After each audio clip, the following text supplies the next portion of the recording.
The account of creation. In the beginning, God created the heavens and the earth. The earth was formless and empty, and darkness covered the deep waters. And the Spirit of God was hovering over the surface of the waters. Then God said, "Let there be light," and there was light, and God saw that the light was good. Then he separated the light from the darkness. God called the light day, and the darkness night. And evening passed and morning came, marking the first day. Then God said, "Let there be a space between the waters, to separate the waters of the heavens from the waters of the earth."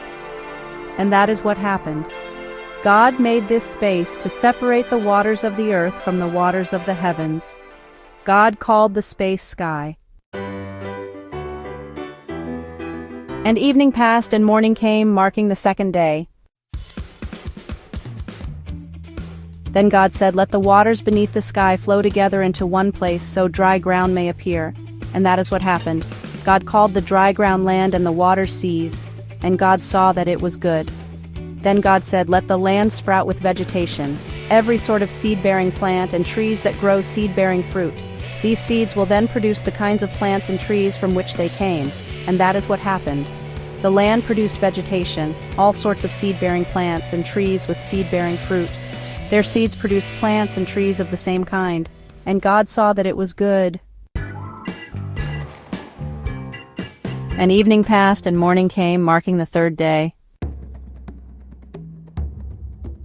Then God said, "Let lights appear in the sky to separate the day from the night. Let them be signs to mark the seasons, days, and years. Let these lights in the sky shine down on the earth." And that is what happened.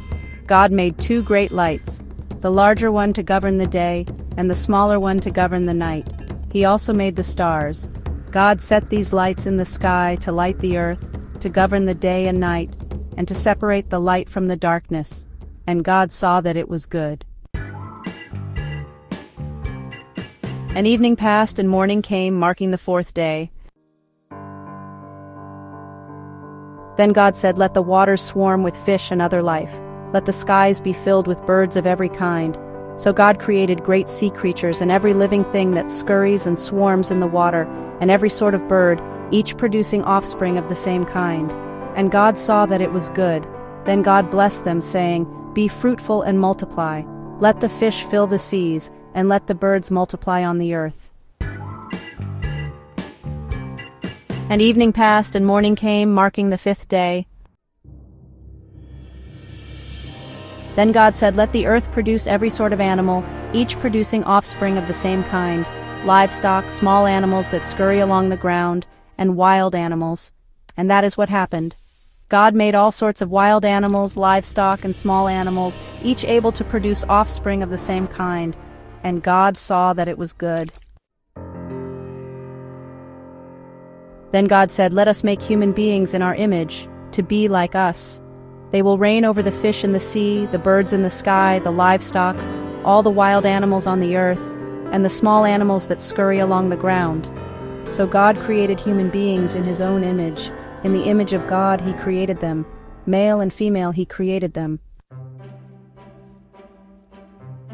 Then God blessed them and said, "Be fruitful and multiply. Fill the earth and govern it. Reign over the fish in the sea, the birds in the sky, and all the animals that scurry along the ground." Then God said, "Look, I have given you every seed-bearing plant throughout the earth and all the fruit trees for your food, and I have given every green plant as food for all the wild animals, the birds in the sky, and the small animals that scurry along the ground, everything that has life." And that is what happened. Then God looked over all he had made, and he saw that it was very good. And evening passed and morning came, marking the sixth day.